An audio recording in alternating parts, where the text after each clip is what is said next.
ನಮಸ್ತೆ ಸ್ನೇಹಿತರೆ, ಇವತ್ತು ನಾವು ಮಾಡ್ತಾ ಇರೋದು ತುಂಬ ರುಚಿಯಾದ ಉಸ್ತಿಕಾಯಿ ರೆಸಿಪಿ. ಇದನ್ನು ಸುಂಡೆಕಾಯಿ ಅಂತಾರೆ ಹಾಗೂ ಟರ್ಕಿ ಬೇರೆ ಅಂತಲೂ ಕರೀತಾರೆ. ಇದು ಆರೋಗ್ಯಕ್ಕೆ ತುಂಬ ಒಳ್ಳೆಯದು. ಈ ಕಾಯಿ ಸಿಗೋದು ಸ್ವಲ್ಪ ಕಷ್ಟನೇ, ಆದರೆ ಸಿಕ್ಕಾಗಂತೂ ನೀವು ಈ ರೀತಿ ಮಾಡ್ಕೊಂಡು ತಿನ್ನಿ. ಶುಗರ್ ಪೇಷಂಟ್ಸ್ಗಂತೂ ತುಂಬ ಒಳ್ಳೆಯದು ಹಾಗೂ ಇದರಲ್ಲಿ ತುಂಬ ಪೌಷ್ಟಿಕಾಂಶ ಇದೆ. ಬನ್ನಿ ಸಿಂಪಲ್ಲಾಗಿ ಹಾಗೂ ರುಚಿಯಾಗಿ ಹೇಗೆ ಮಾಡೋದು ಅಂತ ನಾನು ನಿಮಗೆ ತಿಳಿಸ್ಕೊಡ್ತೀನಿ. ಇಲ್ಲಿ ನಾನು ಈರುಳ್ಳಿ, ಬೆಳ್ಳುಳ್ಳಿ, ಟೊಮೆಟೊ ಹಾಗೂ ಕರಿಬೇವಿನ ಸೊಪ್ಪು ತೊಗೊಂಡಿದ್ದೀನಿ. ಹಾಗೆ ಮಸಾಲೆಗೆ ಬಂದರೆ ಅಚ್ಚ ಖಾರದ ಪುಡಿ, ಸಾಂಬಾರು ಪುಡಿ, ಅರಿಶಿಣದ ಪುಡಿ ಹಾಗೂ ಎಣ್ಣೆ ತೊಗೊಂಡಿದ್ದೀನಿ.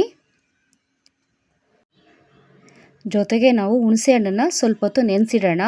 ತರಕಾರಿಗೆ ಬಂದರೆ ನುಗ್ಗೆಕಾಯಿ ಹಾಗೂ ಬದನೆಕಾಯಿ ತೊಗೊಂಡಿದ್ದೀನಿ. ಇಲ್ಲಿ ನಾನು ಉಸ್ತಿಕಾಯಿಯನ್ನು ಚೆನ್ನಾಗಿ ಕಟ್ ಮಾಡಿ ತೊಳೆದಿಟ್ಟಿದ್ದೀನಿ. ಇದನ್ನು ನಾವು ಜಜ್ಜಿ ಹೊಡೆದು ಸಹ ತೊಳೆದು ಇಡ್ಬೋದು. ನಾನು ಹಾಗೆ ಕಟ್ ಮಾಡಿ ನೀಟಾಗಿ ತೊಳೆದು ಇಟ್ಟಿದ್ದೀನಿ. ಬನ್ನಿ ಈಗ ಹೇಗೆ ಮಾಡೋದು ಅಂತ ನೋಡೋಣ. ನಾನು ಇಲ್ಲಿ ಒಂದು ಬಾಣಲಿ ತೊಗೊಂಡು ಅದನ್ನು ಬಿಸಿ ಮಾಡೋದಕ್ಕೆ ಇಟ್ಟಿದ್ದೀನಿ. ಈಗ ಇದಕ್ಕೆ ನಾನು ಒಂದು 4 ಟೇಬಲ್ ಸ್ಪೂನ್ ಎಣ್ಣೆಯನ್ನು ಸೇರಿಸ್ತಾ ಇದ್ದೀನಿ. ಈಗ ಎಣ್ಣೆ ಬಿಸಿ ಆದ ನಂತರ ನಾನು ಇದಕ್ಕೆ ಒಗ್ಗರಣೆಗೆ ಸಾಸಿವೆನ ಸಹ ಹಾಕ್ತಾಯಿದ್ದೀನಿ. ಈಗ ಸಾಸಿವೆ ಸಿಡಿಯೋದಕ್ಕೆ ಶುರು ಆದಮೇಲೆ ನಾವು ಇದಕ್ಕೆ ಒಂದು ಗೆಡ್ಡೆ ಬೆಳ್ಳುಳ್ಳಿಯನ್ನು ಸಹ ಜಜ್ಜಿಟ್ಕೊಂಡಿದ್ದೆ, ಅದನ್ನು ಸೇರಿಸಿದ್ದೀನಿ.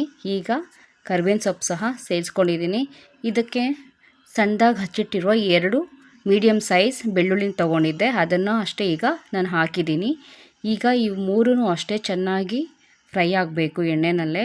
ಹಾಗೂ ಬೆಳ್ಳುಳ್ಳಿನೂ ಈರುಳ್ಳಿ ಹಸಿ ವಾಸನೆ ಹೋಗೋವರೆಗೂ ಫ್ರೈ ಮಾಡ್ಕೋಬೇಕು ನಾವು. ಈರುಳ್ಳಿ ಗೋಲ್ಡನ್ ಕಲರ್ಗೆ ಟರ್ನ್ ಆಗಬೇಕು, ಅಲ್ಲಿವರೆಗೂ ನಾವು ಸ್ವಲ್ಪ ಮೀಡಿಯಮ್ ಫ್ಲೇಮಲ್ಲೇ ಇಟ್ಕೊಂಡು ಫ್ರೈ ಮಾಡ್ಕೊಳ್ಳೋಣ. ಈರುಳ್ಳಿ ಯಾವಾಗಲೂ ಅಷ್ಟೇ ಚೆನ್ನಾಗಿ ಫ್ರೈ ಆದರೆ ಟೇಸ್ಟ್ ಚೆನ್ನಾಗಿರುತ್ತೆ. ಸೊ ನೀವು ಇದನ್ನು ಒಂದು 2 ನಿಮಿಷ ಫ್ರೈ ಮಾಡ್ಕೊಳ್ಳಿ. ಈಗ ನಾನು ಇದಕ್ಕೆ ಸಣ್ಣದಾಗಿ ಹಚ್ಚಿಟ್ಕೊಂಡಿರೋ ಟೊಮೆಟೊನ ಸೇರಿಸ್ತಾ ಇದ್ದೀನಿ. ಇಲ್ಲಿ ನಾನು 2 ಚಿಕ್ಕ ಟೊಮೆಟೊ ತೊಗೊಂಡಿದ್ದೀನಿ. ಇದನ್ನು ಚೆನ್ನಾಗಿ ಫ್ರೈ ಮಾಡ್ಕೊಳ್ಳೋಣ. ಟೊಮೆಟೊ ಸ್ವಲ್ಪ ಸಾಫ್ಟ್ ಆಗಬೇಕು, ಅಲ್ಲಿವರೆಗೂ ನಾವು ಇದನ್ನ ಫ್ರೈ ಮಾಡ್ಕೋಬೇಕು. ಈಗ ನಾನು ಇದಕ್ಕೆ ಸ್ವಲ್ಪ ಉಪ್ಪನ್ನು ಸೇರಿಸ್ತಾ ಇದ್ದೀನಿ. ರುಚಿಗೆ ಎಷ್ಟು ಬೇಕೋ ಅಷ್ಟು ಉಪ್ಪು ನೀವು ಸೇರಿಸ್ಕೊಳ್ಳಿ. ನಾನಿಲ್ಲಿ ಸ್ವಲ್ಪ 1 ಟೇಬಲ್ ಸ್ಪೂನ್ ತೊಗೊಂಡಿದ್ದೀನಿ. ಈಗ ಜೊತೆಗೆ ಅರಿಶಿನ ಪುಡಿ ಸಹ ಸೇರಿಸಿದ್ದೀನಿ. ಇದನ್ನು ಚೆನ್ನಾಗಿ ನಾವು ಮಿಕ್ಸ್ ಮಾಡೋಣ.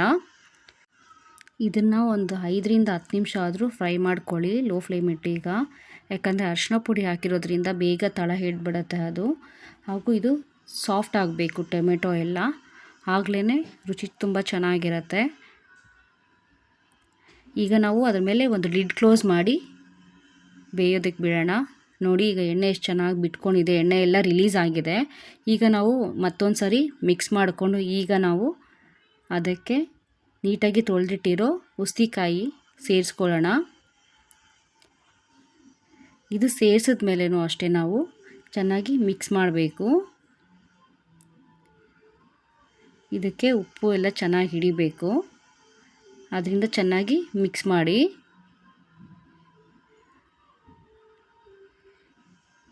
ಈಗ ಇದಕ್ಕೆ ನಾವು ತರಕಾರಿಗಳನ್ನ ಸೇರಿಸೋಣ. ಇಲ್ಲಿ ನಾನು ನುಗ್ಗೆಕಾಯಿ ತೊಗೊಂಡಿದ್ದೀನಿ ಹಾಗೂ ಬದನೆಕಾಯಿ ತೊಗೊಂಡಿದ್ದೀನಿ. ನಿಮಗೆ ಬೇರೆ ತರಕಾರಿ ಆಲೂಗಡ್ಡೆ ಬೇಕಂದರೆ ನೀವು ಸೇರಿಸ್ಕೋಬೋದು. ಇಲ್ಲಿ ನಾನು 2 ನುಗ್ಗೆಕಾಯಿ ಹಾಗೂ 3 ಬದನೆಕಾಯಿನ ಸೇರಿಸಿದ್ದೀನಿ. ಇದನ್ನು ಚೆನ್ನಾಗಿ ಮಿಕ್ಸ್ ಮಾಡೋಣ. ಸುಂಡೆಕಾಯಿ ಬಂದುಬಿಟ್ಟು ತುಂಬ ಒಳ್ಳೆಯದು ಆರೋಗ್ಯಕ್ಕೆ, ಯಾಕಂದರೆ ಇದರಲ್ಲಿ ಕಬ್ಬಿಣಾಂಶ ಇದೆ ಮತ್ತು ನಾರಿನಾಂಶ ಇದೆ ಹಾಗೂ ಕ್ಯಾಲ್ಶಿಯಮ್ ಇದೆ. ಇದು ತುಂಬ ಒಳ್ಳೆಯದು ಆರೋಗ್ಯಕ್ಕೆ. ಶುಗರ್ ಪೇಷಂಟ್ಸ್ ಅಂತೂ ಸಿಕ್ಕಿದ್ರೆ ಮರಿದಿರ ಇದನ್ನು ಮಾಡ್ಕೊಂಡು ತಿನ್ನಿ ಮನೆಯಲ್ಲೇ. ಡಾಕ್ಟರ್ ಸಹ ಇದನ್ನು ಸಜೆಸ್ಟ್ ಮಾಡ್ತಾರೆ. ಈಗ ಇದನ್ನು ನಾವು ಬೇಯೋದಕ್ಕೆ ಬಿಡೋಣ. ಒಂದು 10 ನಿಮಿಷ ಆದರೂ ಬೇಯಿಸೋಣ. ಲಿಡ್ಡನ್ನು ಕ್ಲೋಸ್ ಮಾಡಿ. ನೋಡಿ ಈಗ 10 ನಿಮಿಷ ಆಗಿದೆ. ಈಗ ಅರ್ಧ ಬೆಂದಿದೆ. ಈಗ ಇದನ್ನು ಮಿಕ್ಸ್ ಮಾಡೋಣ. ಈಗ ಬೆಂದಿರೋ ತರಕಾರಿಗಳಿಗೆ ಸ್ನೇಹಿತರೆ ನಾವು ಮಸಾಲೆಗಳನ್ನ ಆ್ಯಡ್ ಮಾಡೋಣ. ಈಗ ನಾನು ಮನೆಯಲ್ಲೇ ಮಾಡಿರೋ ಸಾಂಬಾರು ಪುಡಿ ಸೇರಿಸ್ತಾ ಇದ್ದೀನಿ. ಇದು ನಾನು 2 ಟೇಬಲ್ ಸ್ಪೂನ್ ಸೇರಿಸ್ತಾ ಇದ್ದೀನಿ. ಈಗ ಇದ್ರ ಜೊತೆಗೇ ನಾನು ಅಚ್ಚ ಖಾರದ ಪುಡಿನ ಸಹ ಸೇರಿಸ್ತಾ ಇದ್ದೀನಿ. ಇಲ್ಲಿ ನಾನು ಅರ್ಧ ಟೇಬಲ್ ಸ್ಪೂನ್ ತೊಗೊಂಡಿದ್ದೀನಿ. ನಿಮ್ಗೆ ಹೆಚ್ಚು ಖಾರ ಬೇಕಂದರೆ ನೀವು ಇನ್ನೂ ಹೆಚ್ಚು ತೊಗೋಬೋದು, 1 ಟೇಬಲ್ ಸ್ಪೂನ್.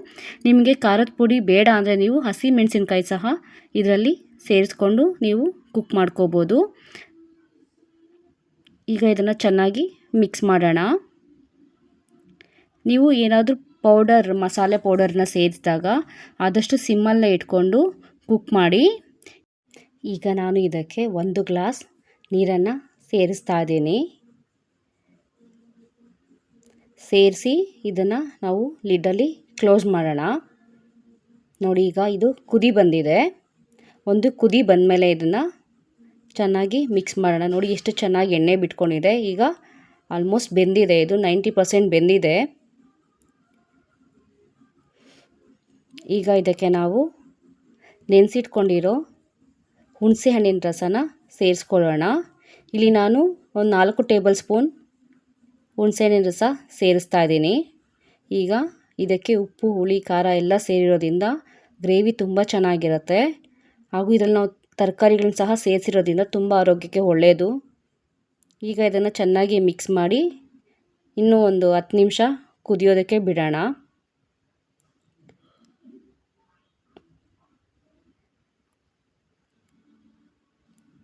ನೋಡಿ, ಈಗ ನಾನು ರುಚಿ ನೋಡಿದೆ, ಉಪ್ಪು, ಹುಳಿ, ಖಾರ ಕರೆಕ್ಟಾಗಿದೆ. ನೋಡಿ, ಈ ಸ್ಟೇಜಲ್ಲಿ ನಾವು ಚೆಕ್ ಮಾಡ್ಕೋಬೇಕು ಉಪ್ಪು, ಹುಳಿ, ಖಾರ. ನಿಮಗೆ ಖಾರ ಬೇಕಂದರೆ ಸಹ ನೀವು ಆ್ಯಡ್ ಮಾಡ್ಕೋಬೋದು, ಉಪ್ಪು ಸಹ. ಈಗ ನಾವು ಲಿಡ್ ಮಾಡಿ ಕುದಿಯೋದಕ್ಕೆ ಬಿಟ್ಟಿದ್ವಲ್ಲ, ಈಗ ಇದನ್ನು ಚೆನ್ನಾಗಿ ಮಿಕ್ಸ್ ಮಾಡೋಣ. ನೋಡಿ ಎಷ್ಟು ಚೆನ್ನಾಗಿ ಎಣ್ಣೆ ರಿಲೀಸ್ ಆಗಿದೆ. ನೋಡಿ ಎಷ್ಟು ಚೆನ್ನಾಗಿ ನಾವು ಒಂದ್ಸರಿ ಮಿಕ್ಸ್ ಮಾಡೋಣ. ನೀವು ಯಾವಾಗಲೂ ಅಷ್ಟೇ ಉಸ್ತಿಕಾಯಿಯನ್ನು ಪ್ರಿಪೇರ್ ಮಾಡೋಕ್ಕೆ ಮುಂಚೆ ಒಂದು 10 ನಿಮಿಷ ಉಪ್ಪು ನೀರಲ್ಲಿ ನೆನೆಸಿಟ್ಟು ವಾಶ್ ಮಾಡಬೇಕು. ಆಗ ಅದು ಕಹಿ ಅಂಶ ಇರೋದಿಲ್ಲ. ಈಗ ಇದನ್ನು ಕ್ಲೋಸ್ ಮಾಡಿ ಬೇಯೋದಕ್ಕಿಡೋಣ. ನೋಡಿ, ಈಗ ಎಷ್ಟು ನೀಟಾಗಿ ಬೆಂದಿದೆ. ಈಗ ಇದನ್ನು ಚೆನ್ನಾಗಿ ಒಂದು ಮಿಕ್ಸ್ ಮಾಡಿ ಇದನ್ನು ಸರ್ವ್ ಮಾಡೋಣ. ನೋಡಿ ಎಷ್ಟು ನೀಟಾಗಿ ತರಕಾರಿ ಎಲ್ಲ ಬೆಂದಿದೆ, ಹಾಗೆ ಉಸ್ತಿಕಾಯಿ ಸಹ ಬೆಂದಿದೆ. ಮಸಾಲೆ ಅಂತೂ ತುಂಬ ಚೆನ್ನಾಗಿದೆ. ಈ ರೀತಿ ನೀವು ಒಂದು ಸರಿ ಆದರೂ ಮಾಡ್ಕೊಂಡು ತಿನ್ನಿ, ಆರೋಗ್ಯಕ್ಕೆ ತುಂಬ ಒಳ್ಳೆಯದು. ಹಾಗೂ ಶುಗರ್ ಪೇಷಂಟ್ಸ್ ಅಂತೂ ಈ ಕಾಯಿನ ಸಿಕ್ಕಿದ್ರೆ ಮಿಸ್ ಮಾಡ್ಕೋಬೇಡಿ, ಒಂದು ಸರಿ ಆದರೂ ಟ್ರೈ ಮಾಡಿ ನೋಡಿ.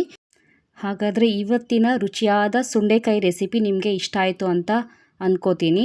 ನೀವು ಕೂಡ ಮನೆಯಲ್ಲೇ ಈ ರೀತಿ ಮಾಡಿ ನೋಡಿ.